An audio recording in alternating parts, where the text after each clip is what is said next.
حدیث نبوی صلی اللہ علیہ وآلہ وسلم ہے کہ وضو ٹوٹنے کا خدشہ۔ ایک صحابی نے رسول اللہ صلی اللہ علیہ وآلہ وسلم سے شکایت کی کہ ایک شخص ہے جسے یہ خیال ہوتا ہے کہ نماز میں کوئی چیز یعنی ہوا نکلتی ہوئی معلوم ہوئی ہے، تو آپ صلی اللہ علیہ وآلہ وسلم نے فرمایا کہ نماز سے نہ پھرے اور نہ مڑے جب تک آواز نہ سنے یا بو کو نہ پائے،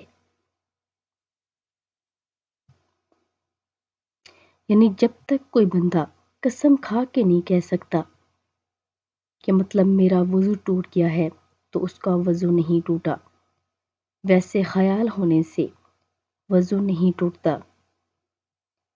اگر ویڈیو اچھی لگے تو لائک، شیئر اور سبسکرائب کر دیں۔ جزاک اللہ خیرہ۔